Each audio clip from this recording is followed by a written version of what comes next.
For the first time ever, we're live streaming the educational content of our program today. A special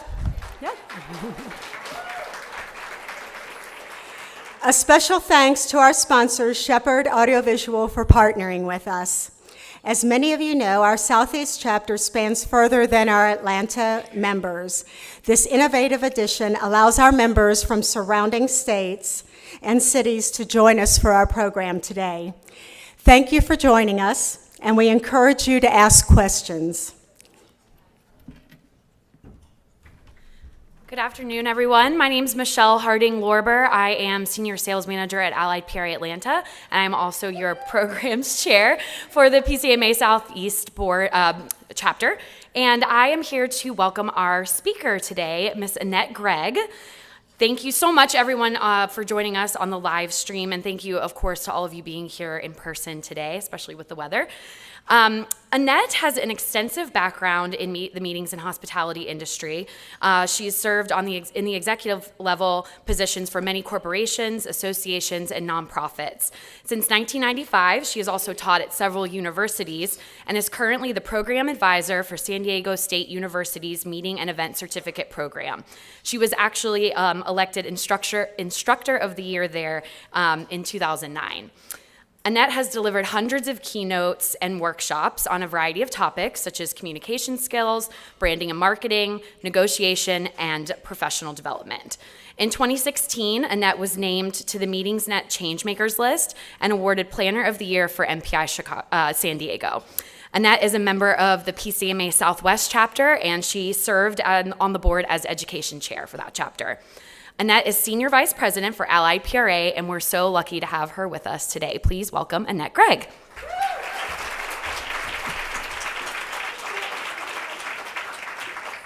All right, am I on? Am I hot? The mic is hot. Okay.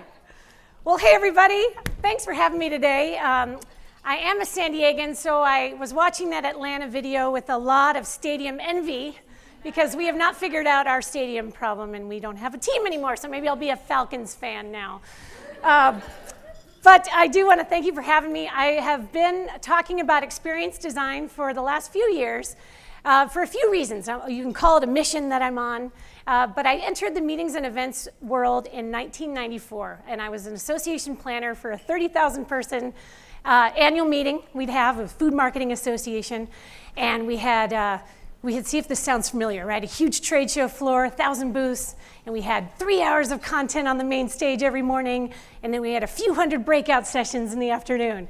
And lo and behold, before I joined Allied PRA 2 years ago, I was a corporate planner for a financial firm, and we had a big, huge trade show floor and 3 hours of main stage presentation and 200 breakouts in the afternoon. I thought, how can we, 22 years later, still be doing the same old stuff? And so I joined Allied PRA, and then I thought, boy, if anybody's talking about attendee experience and the participant experience, it's going to be DMCs, right? And full disclosure, my team's here, and I love my team. We still struggle with it, and we're the creative people, right? So I thought, okay, what are we doing? What are we doing as a meetings and events world and hospitality industry?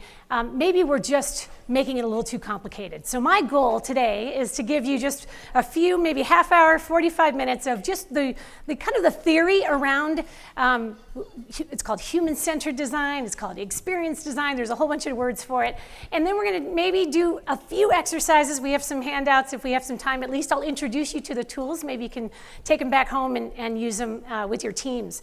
And the other caveat here is that it's not just for planners and for those of us that organize meetings and events in the room. It's definitely for those of us on the supplier side, because in the end, user experience design is all about just putting the participant at the core of everything we do.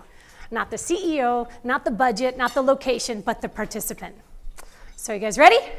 All right, let's do it. What I will start with now, user-centered design or human-centered design came along long before we started reading about it in our industry association magazines. It's really come out a lot of work from IDEO.org and a Stanford think tank. It's about really redesigning not just events, not just experiences, but even a washing machine or a plunger? How do we redesign anything with the user experience at the core of it? So we just got a hold of it as our industry, I'd say in the last 3 years, and now everybody's talking about experience design, right? Attendee experience.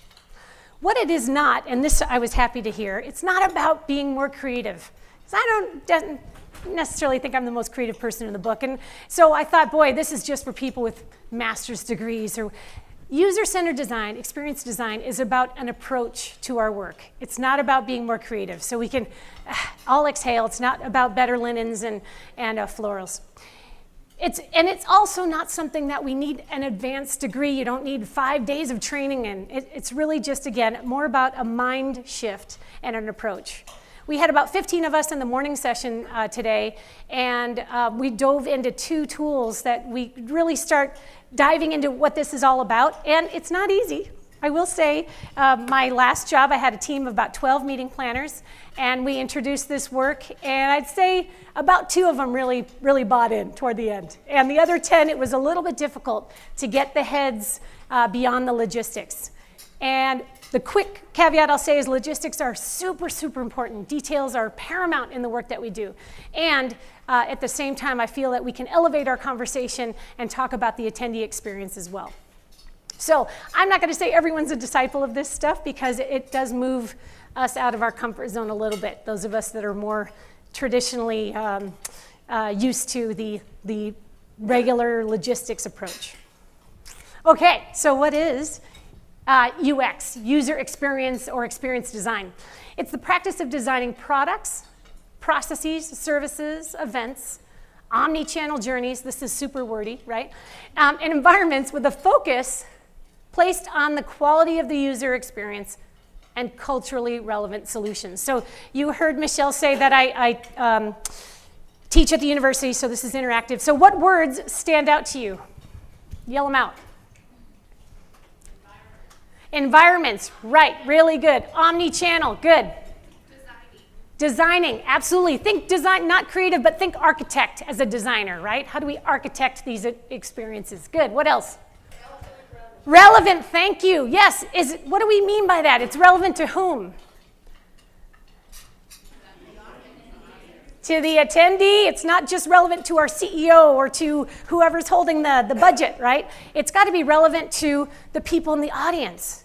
And we won't know what's relevant to the people in the audience unless we really take a dive and say, hey, who's in our audience? So we're going to get to that a little bit later. All right, let's see if I can master this. Yes, I got it. Okay, so UI, here's the difference to some of these other acronyms that you might hear of. UI is user interface. That's more focused on the tool itself. How does a phone function? What's the user interface of that cell phone, right? But UX, that's about how the people interact with the tool. And that's what we're talking about. If our tool, if our product is the event itself, or maybe for those of you that work on properties, maybe your product is your lobby, right? How do attendees and your customers and your clients, how do they interact with the space that you've created in your lobby, for example, or your sleeping rooms? A lot of times we design it, and then we're not paying attention to actually how people are using it, right? So we try to force them into, I know, it's cute. Try to force them into it. But the take home here is that, again, it's about an approach. It's not about being more creative or hiring somebody with really cool hair to be your creative director. It is actually, it's an approach to the work and how we look at things. I like this quote from James Gilmore.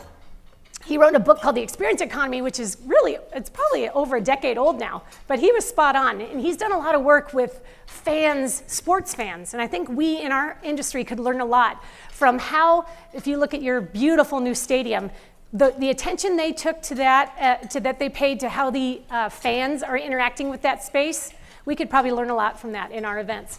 But businesses must orchestrate memorable events for their customers, and that memory itself becomes the product. Now, I think that's a big shift, because those of us that have planned many just normal conventions or content-heavy conferences, what do we think the product is? What's the traditional approach to what the product is? The learning, right? If you've gone home and you've taken, for me, Gen Xer, if you've taken 20 pages of notes Check that box. That was worth $1,000 to go to that event. So, and yes, the learning is important. And all of the things that we do, all the different parameters, the elements of these events are important. And I think what's really key here is that for the attendee, it's the overall experience. That is the product. What can they brag about? What can they go home and share stories about? Are they going to talk about? How can we create those experiences? And we know it's come a long way. Freeman XP, a whole division of Freeman that's probably one of the fastest growing segments of their business, is all about experience design. Gregg from Marriott, he's their vice president or chief guru of experience design. So a lot of companies, I know some of the other incentive houses are also having whole departments dedicated to this. So I want us to be able to speak that language and know what the heck we're all talking about. So we all get on that same page. So for today's experiences, there's 4 key things as we are either creating them or we're hosting them, or as the CVBers in the room, we're recording them to our cities. This is the language that we need to be aware of, that this is today's learner and today's participant. They want to go to events and experiences that are experiential. I'm going to break all these down for you too. Experiential, participatory, authentic, and uniquely theirs, so customized. Again, it's going to take some work, right? It'd be much easier to book the ballroom, put them all in there, one size fits all, and we're done 4 days later. This does take work, but it yields us huge benefit if we do this right and pay a little bit more attention to this as we go. All right, so the 2 biggest groups traveling these days are the boomers and the millennials, and both are driven in similar ways that they've seen it all. Right? Boomers have actually seen it all and experienced it all. And millennials have seen it all because they have access to so much more through technology. So it's that same sophisticated traveler and attendee at our conferences and trade shows and events. And so we need to create memory-based value for them, that they can, again, go home and it's something that they haven't experienced before. They can brag about it. They can't experience it on their own. How can we create that ultimate experience that only they get through coming to our event? It is a little bit trickier for us. There's that fear of missing out. So here's a company that I was really impressed with. Anybody hear of these guys? Authenticities? Mostly in Europe. I think they're in about 20 cities in Europe, but you can customize your own excursion. So based on, if you can read along the bottom here, it says environment, health, education, happiness, employability, and equality. So if you're interested in an experience, so for example, you're in Barcelona and you want to learn about Barcelona's educational system, you click on that and it's going to customize a tour that hits on some main parts of that around your interest area. And that's what they do with all these. If you're interested in equality, they're going to take you to different places, or the health system, or just a straight happiness tour. You just want, give me the basic Barcelona happiness tour.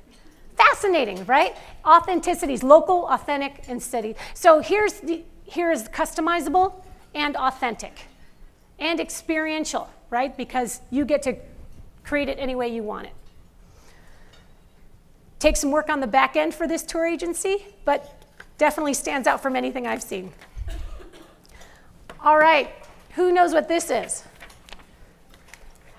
Yay, there's my San Diego CVB person. See, there you are. So ComicCon, you probably have some here like it. It's what it started out as a comic book show, and now it's everything from movie premieres and book signings and things like that. But who are these people? Are these paid actors? This thing is a freak show, you guys. If you go down to ComicCon, I just dropped my son off 4 blocks and just get the heck out of there. It's just like, so it's a lot of fun, and it's about 100,000 people, maybe over 4 days. But that's part of the joy for these folks, that they get to go and participate, and it's an immersive experience for them. And the way that you get tickets, not everybody can get tickets. You have to get in line in this virtual waiting room, and you're waiting on January 1st. It's quite an experience, and talk about bragging rights. I mean, if you get your tickets January 1st or whenever they're released, all these social media notes about, I got my ComicCon ticket. So they really have created quite a cult following. But the take home here is that they've created something where people can participate. It's uniquely theirs. It's authentic because anything goes there and they can be their masked selves there. Right? Google recently reinvented their annual meeting to make it a little more Coachella-like. So they'll have different stage acts going on in different parts of their entertainment night, and you can choose, kind of vote with your feet, right, and choose the act that means a lot more to you. So we're seeing this pick up in corporate meetings as well. Here's a do-it-yourself easy fix, right? This can't be much more expensive for a hotel to do, but just to customize your own snack break. I think this was actually Convening Leaders down in Austin. And it's just a way to customize it. It's easy. And you walk away feeling like you have a take-home for your kid or whatever it is. It's just a bunch of different types of candy there, and you can package it.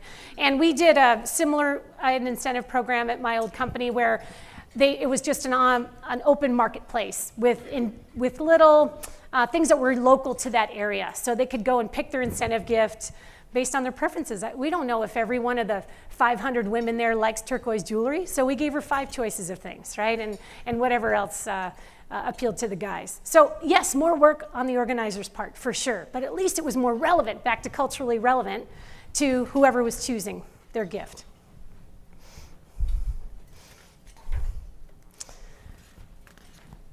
So the other challenge that we have as event organizers and event hosts in the room is that really the knowledge gap is shrinking. So we think that it's all about the education and we need to overkill with content. But really most of the stuff you can find online somehow, right? Or by the time we think we're delivering the news at our conventions, everybody already knows about it. So this also dictates how we're architecting the content, and how are we making sure that we're staying relevant. Maybe it's a matter of doing something like a flip the classroom, where we have the attendees do work beforehand, and then they come and the attendees are doing the TED Talk. The attendees are they're actually doing the presentations. Or we have peer-to-peer learning areas, where it's less the organizing entity talking at them and more about them talking to themselves. Again, we have to kind of orchestrate it around what's relevant for your audience, but we were talking this morning, if you have a lot of senior people in your audience, they probably know all this stuff anyway. Why not let them teach it for once, right? Or why not ask them what's really relevant to them? Maybe it's just one-on-one time or small group meetings with their peer set. So how is the fact that knowledge gaps are shrinking, how is that affecting how we are architecting the content delivery? The other thing we all know, and we still haven't really changed it, is that we all have maybe about a 15-minute attention span. It's the way it goes, right? I mean, TED Talks used to be 20, and they even are shrinking, aren't they? So any minute now, I know you guys are going to tune me out if you haven't already, but I'm just kidding. I'm going to keep dancing. So we know that, yet we still put a 45-minute keynoter up on stage and spend $300,000 on him, and we put our CEO up there and have him or her drone on and on. So why are we still doing that if we know that the brain, it's not even sticking anymore? So if we dive into how the brain retains information, how people learn, and we know that it's hands-on activities are much stickier than just one-way communication. There's a whole spectrum of things in there. But how does that affect how we change these events up and how we deliver information?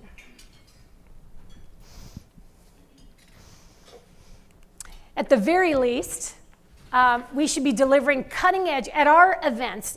If they're marquee events and trade shows, conferences, we should be delivering something that's non-traditional. We should be delivering product rollouts, or how about incubator type things where something is created right there. There's an electronic music festival in Croatia where the attendees partner with DJs and they make music on the scene and record it right there at the conference. So how are we creating those kind of incubator type experiences for people? Because that is what they're looking for, collaboration, instead of just one-way knowledge that they could have gotten somewhere else online.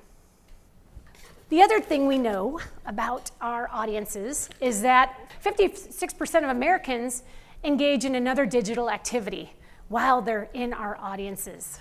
So instead of saying, hey, everybody, put your phones away, you know, that ship has sailed. Why don't we just embrace it?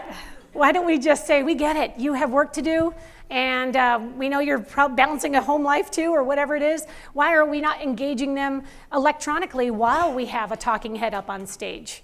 Make it as an immersive experience. Maybe there's either a gamification or some kind of multi-screen experience going on, because they're gonna do it anyway. So let's engage them while we're there and drive some certain behavior, make it easy for them to post or whatever it looks like. We know about the proliferation of virtual reality and augmented reality. That's not going to go anywhere anytime soon. I mean, that's here to stay. And then here's an interesting example from Marriott. Has anybody used this Inspiration Gallery? Yeah. So, oh yeah, of course, right? So I was on a test group that piloted this about 3 or 4 years ago, and then I've seen more and more groups or companies kind of take it up, and in fact our company did a little bit of this too.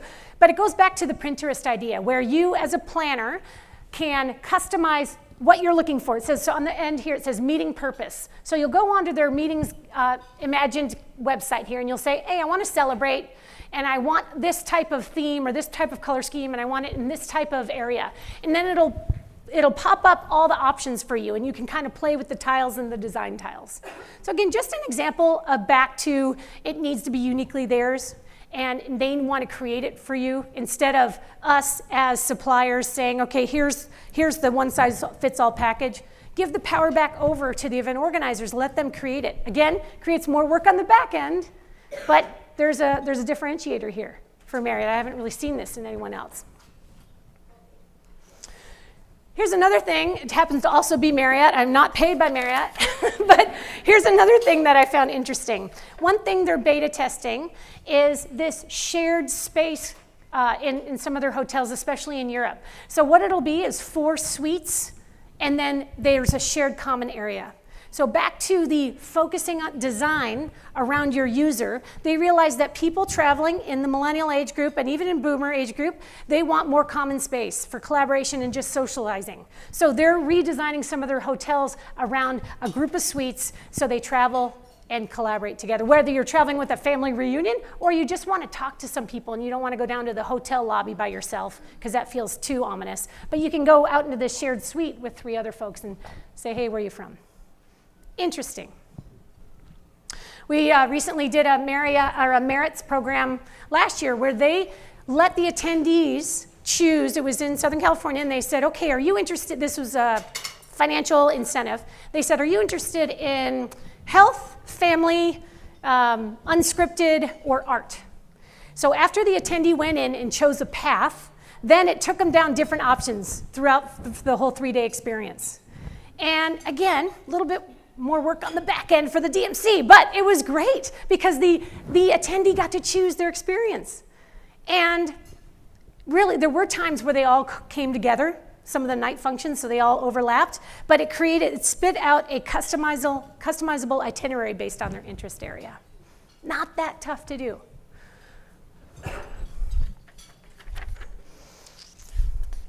So here's what usually happens. Most organizations tackle user experience backwards.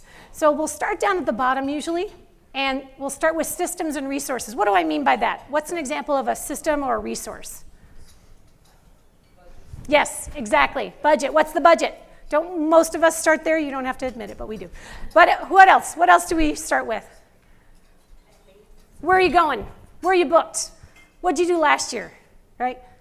And then we'll build up we'll start there, and then we'll go to, well, okay, based on where we went last year and what the budget is, we probably have enough for 4 days of breakouts and whatever we'd say. And then we'll talk about touch points. Well, and then we have to throw a gala night in there because we have some awards we have to give out. And then we'll talk about interactions. Well, we'll have that night with that fun party band we usually have.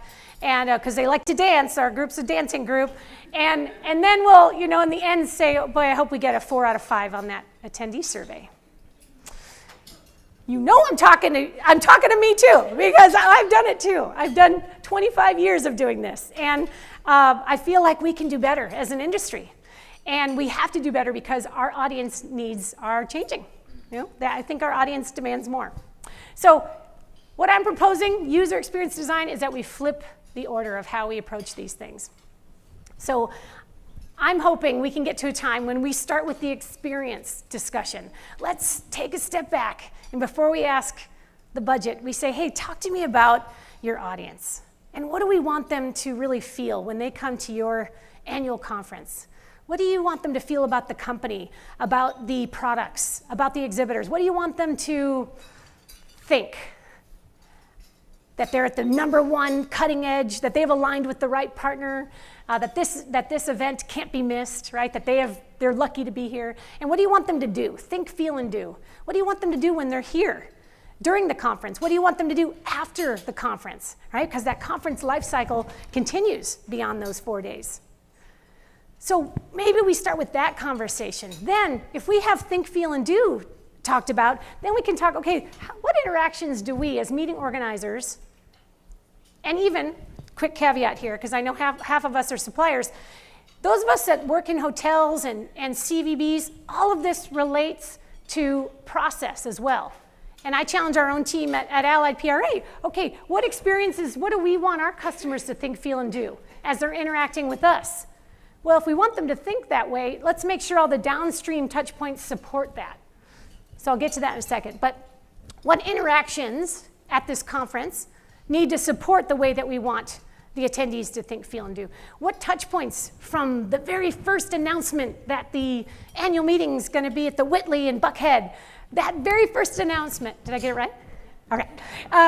From that very first announcement until the very last note to them with the attendee survey, all of that is that attendee experience, and all those are touch points all along the way. The bus ride, and the registration lines, and the can't find seating in the general session, all that stuff, right? So how do we address each of those? And then, what's the budget we need? Where should we book it based on that? So a lot of times, I know we have some big events represented in the room here, and we have to book 5 years out, and so it's hard to have this conversation when you're already booked at the Atlantic Convention Center. But we can still talk this way, and you can still create that experience even if you're already committed to a space. We can at least talk through the experience we can create. So it's a challenge. It's a challenge to all of us. So Maya Angelou, I've learned that people will forget what you said, people will forget what you did, but people will never forget how you made them feel. And that is the same for us. Any of us in the hospitality industry, we know this, right? We have this really amazing opportunity to bring people together for live engagement and to transport them out of their daily grind for just a little bit. And it is an opportunity. So let's use it wisely, right? Let's create experiences that they will go home and it will shift a mindset, maybe change the world eventually. So the first activity, how are we doing? Okay, I have 15 more minutes. So I'm gonna bring your attention to there's a paper on your tables called an empathy map. And can you show it to me? Does it have a little face on it? Okay, great. Yeah, pick out the one with the face in the middle. And I'm gonna walk you through how to use this experience design tool.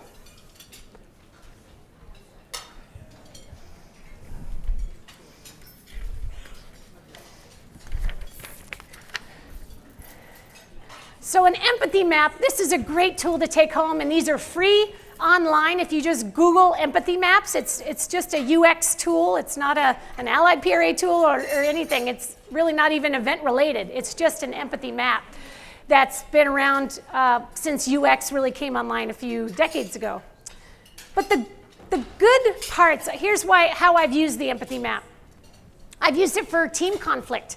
I've used it when sales and ops want to go at it, or when management versus staff. So it's really a way to, let's just take a minute and put ourselves in somebody else's shoes.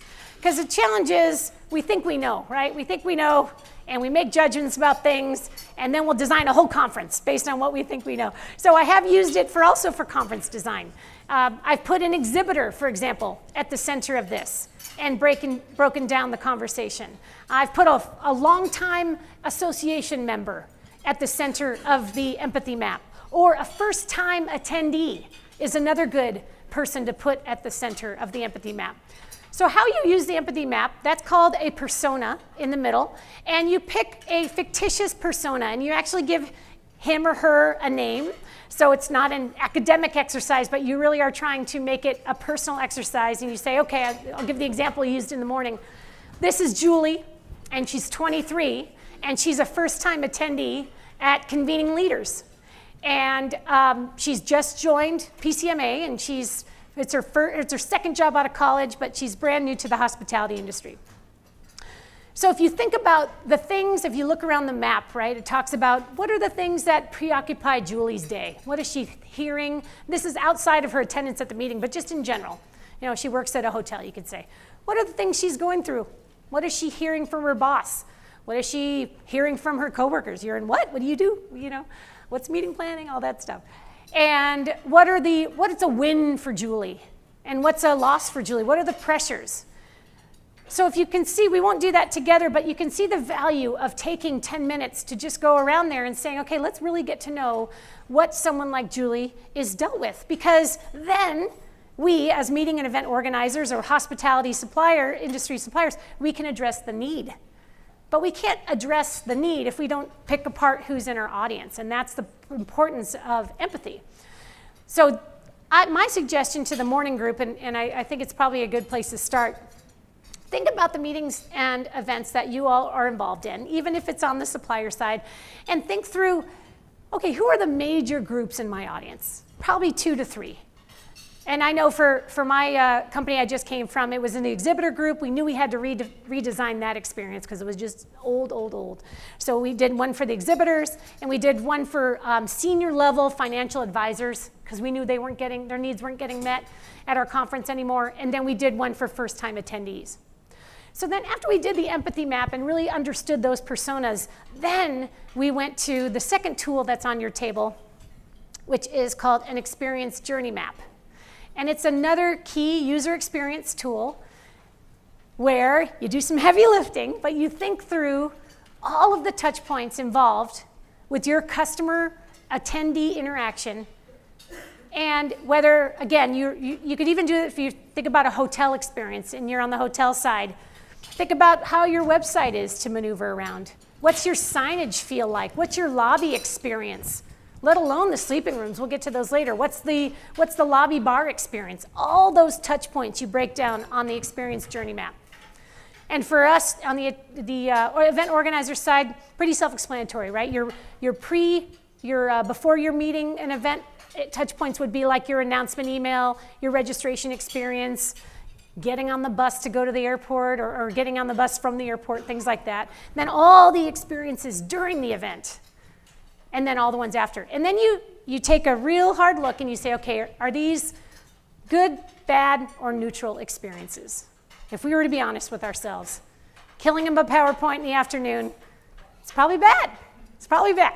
Let's just, even though we check a lot of boxes with that and we make our internal people happy because they got to speak and deliver their message, do the attendees really get anything out of it? Do the participants? So that's what the experience journey map does. It helps you break down the experience very, very granularly, but it's worth it because then you can take a look and say, okay, these are red. Let's fix the red.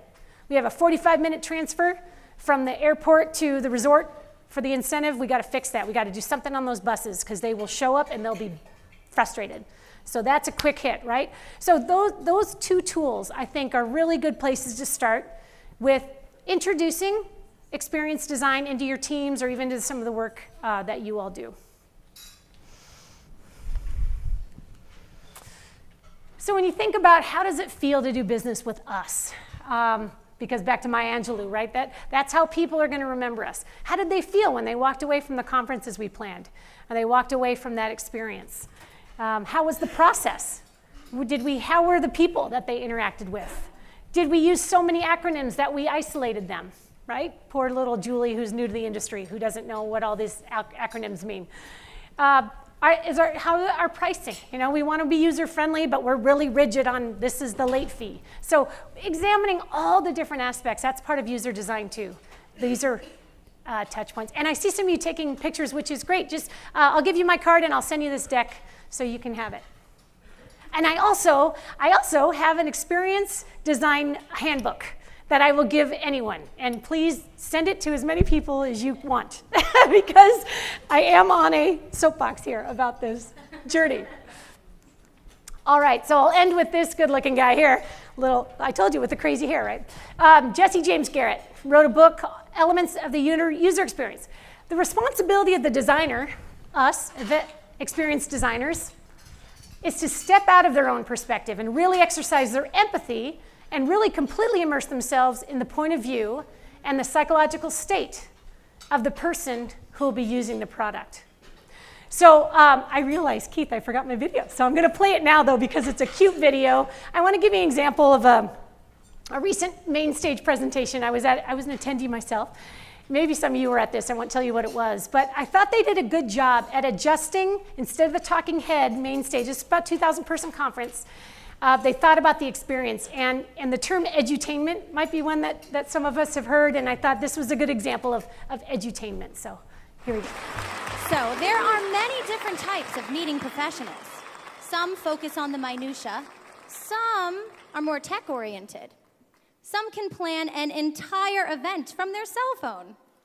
And some are more old school. These planners tend to depend on time-tested ways. They resist the new and the innovative. They can often be identified by a large, often several pound item that they always have with them, that they are never. Carry round a binder, son. Keep it with you till you're done. In a world of iPads and phones, you must walk alone.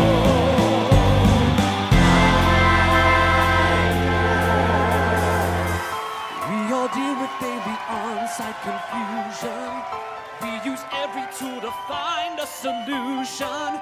Technology is always changing, but I will not change. I see young folks running around with their phones high, searching desperately to find some free Wi-Fi. But all I need is just my binder, with everything all printed out. Carry round a binder, son. Keep it with you till you're done. In a world of iPads and phones, you must walk alone. Binder.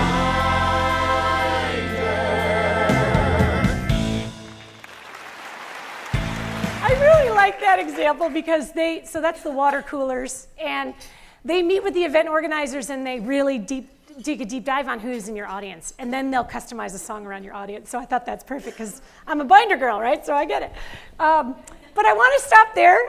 Again, experience design, we could go much deeper. There are weekend workshops about this stuff. But here's my challenge and my encouragement to all of you is don't be afraid of it. Don't be afraid to just start with asking think, feel, do questions when you're on a site inspection over lunch. And don't be afraid to talk about attendee experience versus how many clock hours of CEUs do they get, right? Or in addition to how many clock hours of CEUs. And start somewhere. Start somewhere small. It took me, my last job, about 3 years to really what I saw, I think, see a trend, but I had to beta test some things, so because people freaked out a little bit, and then showed them that nobody died, and then showed them and measured it, and really the measuring is the key too. We could have a whole nother conversation on that, but just asking better questions in our evaluations and to things that really matter. And after showing that change was gradual and not scary, then we were able to really make some big changes by year 3. So I know it takes time, but don't be afraid. And I'm here for you if you want to reach out. But I think there might be questions. I don't know if we have questions actually online, or if any of you have questions. We have time now. If you have a question, please wait for me to bring you a mic so our live stream audience can hear back at their home studio. And just a reminder to our live stream audience, you can ask a question on your screen as well. Anybody have a question? Amy?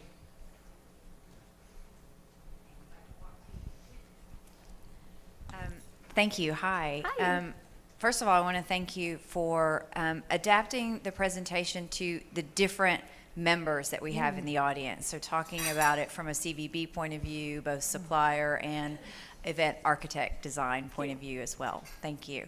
I have a question about the empathy map.